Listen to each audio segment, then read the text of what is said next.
As many of you already know, TF2 receives new community-created cosmetics every year about 3 times a year. They're released in loot crates, and each item is given a certain item rarity, those being Mercenary, Commando, Assassin, and Elite grade rarities. Mercenary being the most common, and Elite being the rarest. CSGO at the time was the first to use this system in 2013, and when Valve saw how much money they were making on cases back then, Valve carried this same system into TF2 in 2015 when they started releasing cases instead of crates. Now, every year since then, we repeat the same cycle. We get 3 crates a year, each consisting of around 16 to 26 cosmetics each, all of these cosmetics being sorted into their respective rarities. But over the years, we have been seeing cosmetics get added into the game where their rarity doesn't really seem fitting to what the item really is. And today, I'm going to be talking about what constitutes where these items are placed in terms of rarity. So let's begin. Let's start off by looking at the first series of items that use this rarity system, beginning with the Gun Mettle cosmetic case. This case consists of only 16 cosmetics. Starting off with the mercenary grade items, there are some pretty laid back items in terms of design, but they all stand out in their respective ways. And they all look rather nice. You have the rotation sensation, a baseball cap, some boots and a vest for engineer, a shirt for heavy and scout, items that fit in with TF2 style and with the characters' personalities. Then as we move to the purples, we see the cosmetics get a little more creative, but still fitting in with the characters. A helmet for scout and medic, a workout band and some glasses for demo man, and a slick head of hair for heavy, maybe reminiscent of his past, I don't know, because he's bald as shit by default. But again, like I said before, these are some clean cosmetics that you would expect to be a bit less common than the blues we mentioned earlier. Then we move on to the pinks, starting to get a little more crazier in terms of design and creativity, but still look rather nice. The Bruce's bonnet for Demo Man, calling to the Demo Knight subclass, the El Dorino for heavy, a look that you can 100% see him rocking at some point of his life, and Sheriff Stetson, a cowboy hat for engineer that completes the overall cosmetic set for engineer in this case. Now, these items are rarer than the rest, so they can be a little crazy in terms of design, but they also still respect the characters' personalities and the game's art style in and of itself. And then the elite grades go completely off the rails. The potassium bonnet is, what the fuck, a giant banana hat. I mean, this is a crazy and funny cosmetic that looks ridiculous on all classes, but it's allowed to be like that, being the rarest item in the case. Valve obviously placed this item here on purpose so there wasn't a million people running around with bananas on their head. It would be ridiculous, but it would also drive players away from the game who play to appreciate the game's unique art style. And all of this also applies to the card beard.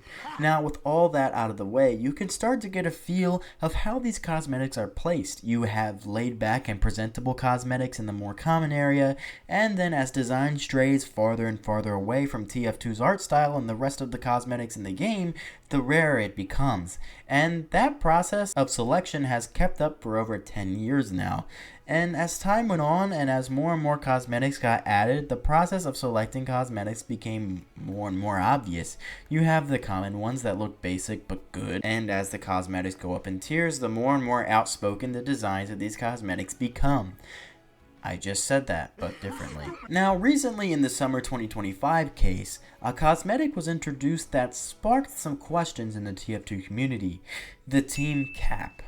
Now, this is a beautiful all-class baseball cap. I'm a sucker for baseball cap cosmetics, so of course I'm going to glaze this, but this cosmetic is not a blue, as many of you would expect. In fact, this cosmetic was created specifically to be a blue. This was literally said by the creator of the cosmetic. And it's not a purple either. And it's not a pink. It's a red. That's right, this basic baseball cap cosmetic managed to snag the 1 elite grade spot in this case.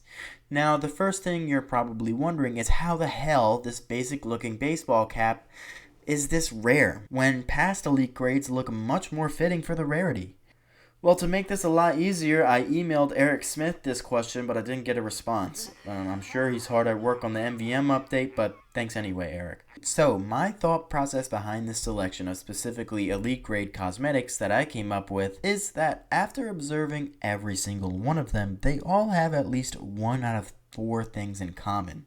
1. A unique and abstract design. 2. A holiday theme. 3. It has unique styles. And 4. It's an all-class or multi-class cosmetic. And as we go down the years, every single one of these elite grade cosmetics have one of these things in common. And the box that the team cap checked off that got its elite grade spot is that it's all-class, and it's the only all-class cosmetic in this case. And this hat does have different styles, but this isn't as big of a deciding factor for the team cap than for something like the decorated veteran or the Borders beanie. Now, yes, even though there are many baseball cap cosmetics in TF2 that look very similar to this and are a lot less rare than this one got its elite grade rarity because it is for all classes and it's the only all-class hat in the case. Now, to close this video off, I'll say that this was a very interesting journey into looking and seeing how the janitor at Valve picks out these cosmetics every year. Between the years of 2020 and 2021, there was genuine talk that Valve maybe had an AI model that picked cosmetics for these cases, but from doing research for this video alone, that is not the case. Every single item in TF2 has their respective grades for their own respective reasons, and it may not look like a cosmetic should be rare, but I guess the moral of this video is you can never judge a book by its cover. And that's going to be it for today's video. If you guys enjoyed, please like, subscribe, leave a comment if you want. Let me know what you liked, what you didn't like about the video. Let me know how I can improve. Sorry for taking so long to upload. I have been traveling the world recently. I'm far away from home right now, but thankfully I brought my laptop and my microphone and all my bullshit equipment and stuff, and I can still make videos thankfully where I am far away from home. We'll just say I'm on a business trip right now. I'm not going to get any further into it. If you know what I do for work outside of YouTube, you can connect the dots. But anyway, thank you guys so much for watching this video. It seriously means the world to me. I hope you guys have an amazing day. God bless you all, and I'll see you on the next one. Peace out.